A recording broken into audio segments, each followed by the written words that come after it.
Alright, so I want to start this video with number 8 in the homework. And so we could have done that in the other video, but I just thought, well, let's make this a longer video and answer both homework problems. And so this just talks about the read rate of a CD-ROM. And they're read at different rates. But let's say you have 5 gigabits. What a bit is just the smallest possible little piece of information. In other words, giga means 5 times 10 to the 9th bits, or 5 billion bits. Is how you would write that out. And let's say it has a playing time of 60 minutes. And so if you want to know your bit per second, because a lot of times you're interested in data streaming rates and how many bits per second is required here in order to stream this live over the internet perhaps. And so we'll say, okay, let's do our conversion. So we got 5 times 10 to the 9th, or 5 billion bits, divided by 60 minutes. 60 minutes is, there's 60 seconds per minute, so that's 3,600 seconds. And now that I've done my conversions, I'm ready to do the math. And so this is, again, it's similar to number 8 in the homework. So to grab that, I'm going to say 5 times 10 to the 9th divided by 3,600. And that gives me 1,388,889 bits per second. And that's really pretty nasty. What we can do is clear that up a little bit. Let me just round up to the 2 significant figures, so that'd be 1.4 million, or in other words 1.4 times 10 to the 6th bits per second. Or I could go a little further and say 1.4 times 10 to the 6th is mega, right? Mega means something to the 6th, so I can say mega bits per second. So hopefully that was pretty straightforward. You should be able to do that then with the different numbers that are given in the exercises. All right, let me grab my book, and we're going to go talk a little bit about sampling theorem and quantization. So it's something we had kind of glossed over when we were in the first part of this, when we were looking at the stream of events that go from sound source to speaker output. But it's a very important part, so that analog to digital conversion. And so basically, let me sort of erase this board, and I want to give you an overview of what happens. So first of all, this voltage that you're coming in needs to be a voltage that the computer can read. So your processor is going to take that analog signal and it's going to send it through a preamp in order to condition it to the right range of voltages. And let's say we're going to keep it between 0 and 5 volts. Or you could say, well, let's do the full scale between 0, it might be the middle, and we'll go between -5 and 5. And so now you've got this audio signal that looks like this, and it's been conditioned to be within these rails.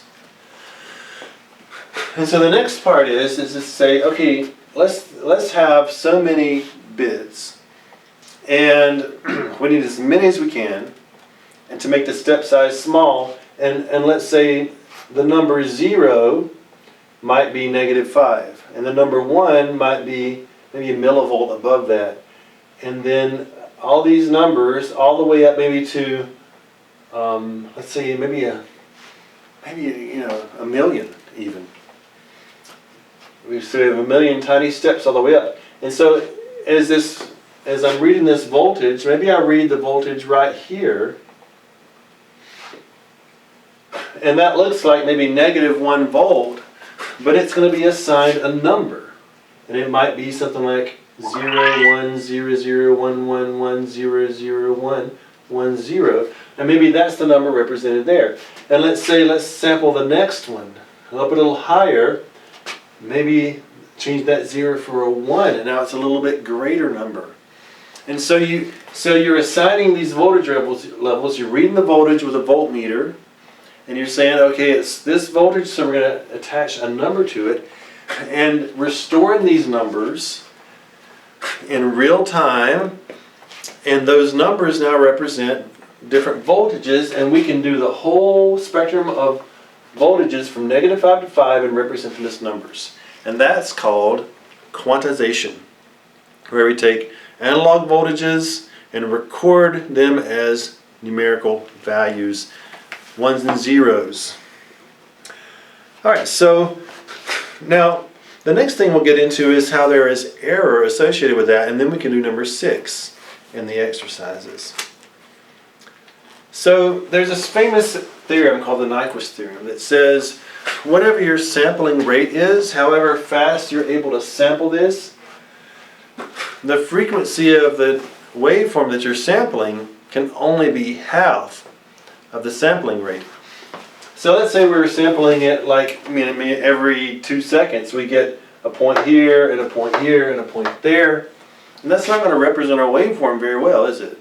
So you see I've got these right beside each other. I really want to get my little dots and voltages all the way up this waveform. And to do that, I've got to sample it just microseconds apart from each other. Here are my samples.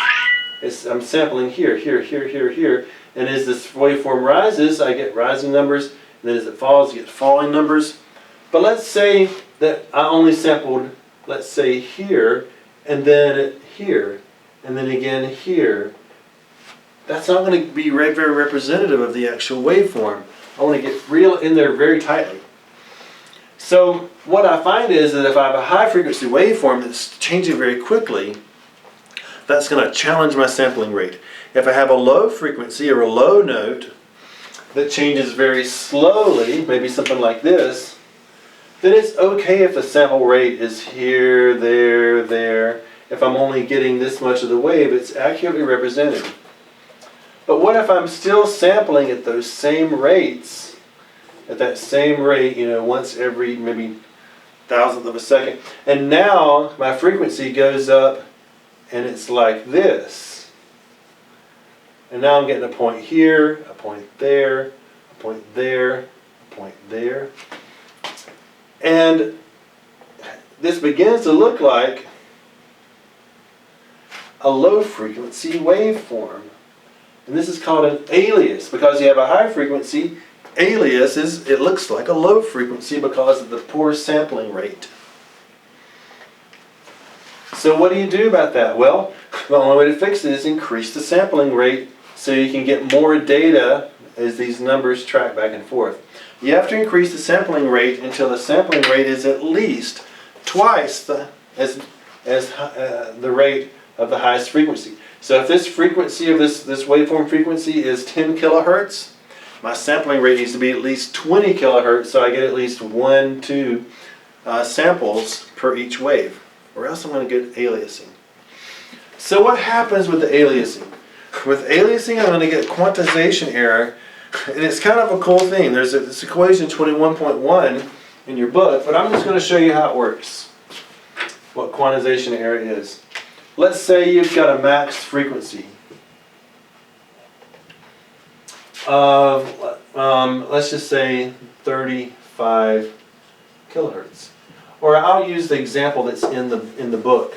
Let's say our max frequency is 10 kilohertz. This is awful. Most of you know that a CD, when you record audio in digital format, the sampling rate is around 44.1 or whatever kilohertz. 44,000 hertz. If you cut that in half, then you get the maximum frequencies that sample well, which is 22. 44, half of 44 is 22. 22 kilohertz, which is still above the audio range. So we're good. 44 kilohertz gets us above the audio range even when you cut it in half. So if I cut it in half, I'm going to say the maximum sample